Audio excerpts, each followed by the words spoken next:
guys, I'm Sean Ochoa, and today is my informative speech topic review thing. I'm going to give you a couple of unknown facts. Bruno Mars, he's a world-renowned artist. He travels. He's a successful musician. His real name is actually... Can you guess it? No, you can't, because you did not do the research. His real name is Peter Hernandez. Little known fact number 2 is Elvis Presley's real hair color is... Well, when he was alive, his hair was sandy blonde. Now he's deceased. Music shapes our culture. It gives us a reason to wake up in the morning. Sometimes we put our alarms to music. You know, music has the ability to change our emotion, to change the way we feel, change the way we react to certain situations. And music doesn't always come cheap. I study at SAGU University, and I'm studying a music education degree. And what that is that I'm improving my teaching skills on how to teach music, and not just to learn music, but how to connect students with music. And that's one of our topics today, is how music can stimulate the brain, and how music does stimulate the brain. Music affects child learning ability, which I am also studying. That's the education aspect of my degree. Also, how music can stave from dementia. And when I say that, I mean give an elderly person, 1, 2, 3, maybe 4 years extra without battling dementia or Alzheimer's disease as we know it. Alright, next we're going to talk about how music directly affects our brains. Now, Anita Collins, a neuroscientist, has made studies that the brain is at its peak of activity when someone is playing music. Now, our brain is composed of 2 hemispheres, the left and the right. Okay? And this might be switched around because the video is it's always backwards.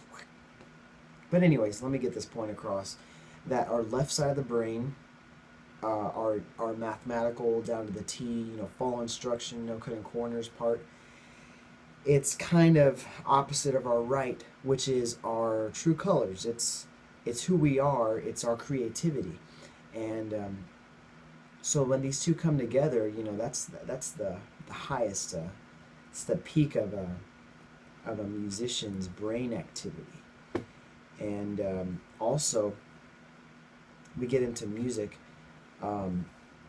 Let's just remember our cerebrum. Okay, maybe you don't know what that is.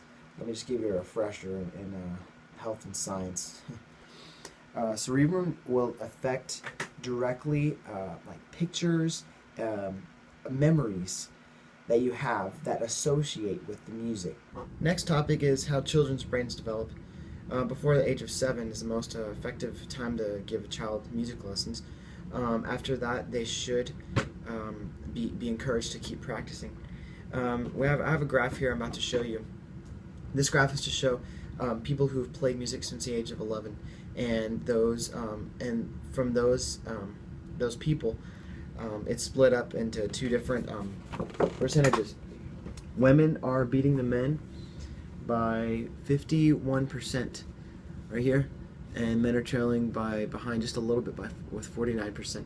But this is the consistency rate of musicianship here in the United States. Now, this music can combat so many things, such as autism as well. Autism is the disability to communicate effectively to people and function in society, but what music can do is rebuild these neurons that have been broken or haven't developed all the way to give better speech skills, better people skills. Also, the music can stave off of dementia as much as 5 years. And imagine if you had a loved one that you didn't have to worry about 5 years of Alzheimer's, and that's a hard thing to go through. Alright, so next on our agenda is that from 5 million people suffering from dementia, that could triple in 2050, and that's what people are projecting, and we can combat that with music. Now, it's possible that music therapists can all work together, because there's about 6,000 in the United States right now. 6,000, that's not very many considering how many people live in the United States already, that can be utilized to combat this.